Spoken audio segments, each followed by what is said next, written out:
Abu Dzar Al-Ghifari terlahir dengan nama Zundub. Kelahiran beliau tidak diketahui secara pasti, namun para sejarah hanya mencatat beliau lahir dan tinggal dekat jalur kafilah Mekkah Syria. Sebelum memeluk Islam, beliau dulu adalah seorang perampok yang mewarisi karir orang tuanya selaku pimpinan besar perampok kafilah yang melalui jalur saat itu.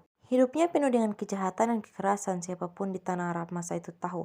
Jalur perdagangan Mekkah Syria dikuasai perampok suku Ghifar, sukunya. Namun begitu, hati kecil Abu Dzar sesungguhnya tak menerimanya. Pergolakan batin membuatnya sangat menyesali perbuatan buruk tersebut. Akhirnya ia melepaskan semua jabatan dan kekayaan yang dimilikinya. Kaumnya pun diserunya untuk berhenti merampok. Tindakannya itu menimbulkan amarah sukunya.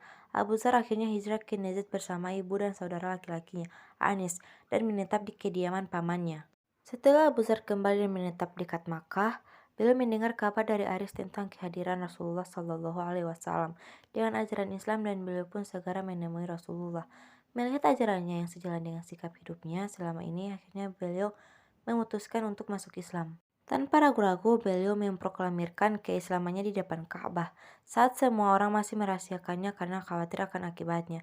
Tentu saja pernyataan ini menimbulkan amarah warga Makkah.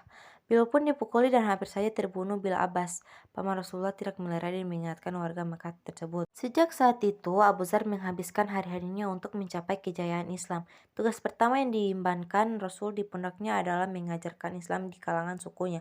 Ternyata bukan hanya ibu dan saudaranya, namun hampir seluruh kaumnya yang suka merampok dan akhirnya pun masuk Islam. Namun tak semua menyukai tindakannya itu. Di masa Khalifah Utsman, ia mendapat kecaman dari kaum Quraisy. Satu kali pernah Muawiyah yang kala itu menjadi gubernur Syria mengatur perdebatan antara Abu Dzar dan para ahli tentang sikap hidupnya.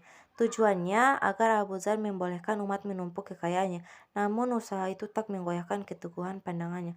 Karena jengkel, Muawiyah melaporkan kepada Khalifah Utsman ihwal Abu Dzar.